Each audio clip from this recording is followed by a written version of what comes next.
The government says the world's richest and most powerful are not paying their fair share of tax. Elon Musk and Jeff Bezos and their ilk, fresh from blasting into space, effectively avoid scrutiny of the low tax rates they enjoy on this planet compared to the middle-income people who work for them or buy their products. Revenue Minister David Parker reckons Kiwi rich listers are also avoiding scrutiny, as he puts it, and reckons they're not paying their fair share of tax. So he's on a fact-finding mission to figure out what they're contributing. National Party leader Christopher Luxon is with us this morning. Good morning. Good morning. Good to be with you, Ryan. Good to have you here. Do you support that? Well, look, to be honest, it was a really confusing sort of speech yesterday, and it sort of felt like the minister was sort of musing about a bunch of issues, and it was unclear exactly what he's trying to get to. My big takeaway is very simple. Labor want to increase taxes, National wants to lessen taxes, and the reason's very simple. This government spent a record amount of money, both in existing spending and new spending to come, and they need to increase taxes ultimately. But it just sort of felt like a bit of a fishing trip, and I'm not quite sure where it's all going to at the moment. Okay. Well, I mean, it was 50 minutes long, but to me it was quite clear. He says we don't know, we don't have a grasp of what our wealthiest individuals are paying in tax and effective tax rate. Yeah, well, if there's an issue there, the IRD should go off and audit wealthy people to make sure that they are meeting their tax obligations. That's what this is. Yeah, but I don't think it's really clear exactly what he is trying to achieve. He's saying he wants sources of income that he wants to go after. It's very simple. He said he's got $5 million. He wants to find out how much our wealthiest are earning and how much tax they're paying. Yeah, well, that's something that we want to see when he brings this legislation together. But all I can tell you is the government needs to increase taxes. So it feels like he's actually on a bit of an expedition to try and dream up new taxes and new things in order to get more tax in so they can cover their high level of spending. OK. Do you know how much... So you support what he's doing? Or you don't support it? Well, what we support is a really fair tax system. It's really important. It's important that wealthy people pay their fair share. Is it fair at the moment? We do think it's fair. We do support a fair progressive system. All right. Do you know who this is? Do you know who this guy is? Yes, I do. Yes, I do. That's Graham Hart. Show everybody on the screen what photo we're looking at here. This is one of New Zealand's. In fact, he is our richest man. Do you know what he's worth? About 15 billion New Zealand dollars. Do you know how much tax he pays? No idea. You interested to know?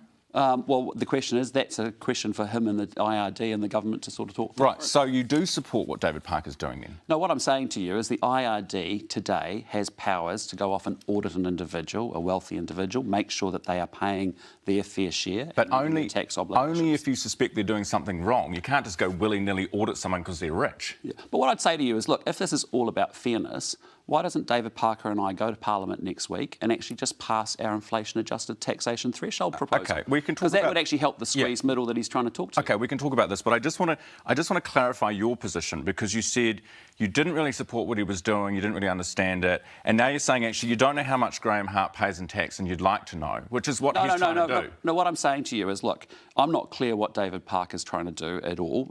It's a very interesting conversation about fairness. We believe in making sure we've got a fair tax system. Do you want to know what Graham Hart's paying in tax? That's a very simple system for we have a progressive tax system in New Zealand. If the IRD have an issue with any person in New Zealand that's not paying their fair share, they can go off today and do an investigation. But what about a whole cohort of people?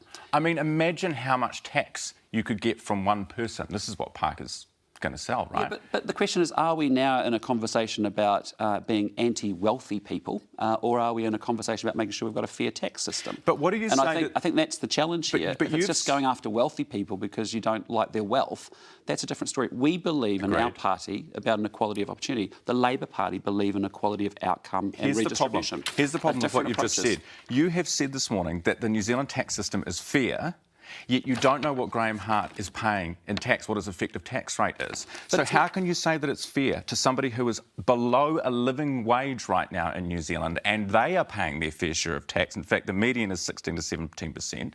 How can you say it's fair without knowing that information? But what I'm saying to you is we have a tax system, right? It's a progressive income tax system or a progressive tax system. If there is an issue that actually fundamentally someone's not paying their fair share, the IRD today can go off and do a full audit, a full investigation, and make sure that that individual is paying their fair share of tax, not avoiding tax, doing all that stuff. Most of this is going to be assets, right?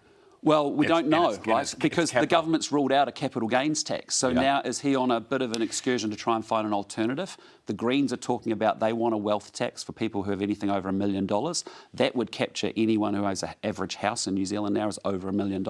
So it's really unclear what's going on. Okay. If it's sort of the government's ruled out a capital gains tax, but David Parker's going to go off and try and create new taxes, new tools, and new revenue raising to cover the increased spending, that's what it sort of feels like. It's unclear where it's all going. All right. Let's talk about spending because there's a very bizarre trip that's going to happen with Judith Collins and Trevor Mallard. Do you know about this? The parliamentary trip to Europe? The parliamentary trip, yep. So have you allowed this to happen? Like, did Judith come to you and say, can I go on this European junket?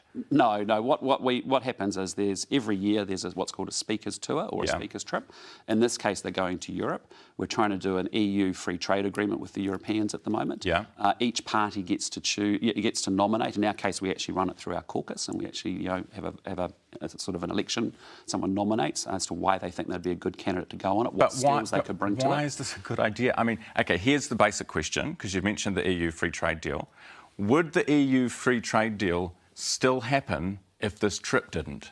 Well, what I'd say to you is it's really important from a parliamentarian point of view. Actually, parliamentarians having people-to-people contacts up there in Europe in part of a broad set of negotiations. We're going to send Barbara Kuriger. She's our agriculture spokesperson. Agriculture is going to be a big part of it. Do you know how much it's going to cost? I don't know, but I'll just say to you, look, Is now the time? It's cost of living crisis. I hear you. Well, but it's the bottom line is, your lines. The bottom line is fundamentally, I don't think it's a bad thing that actually these parliamentarians need to build relationships. That actually helps us commercially. Okay. I think it's important. All right. Any advice for Bernie on her Instagram? She's locked out. No. I just feel for her really. I just you must feel quite violated about it actually. Totally violated. Do you know someone high up that can hack this guy back, please? Right. Anyone? He might be next year. We'll have to wait and see. I'm too late then. Thank you so much for coming. Hey, good to be with you. Thanks for your time.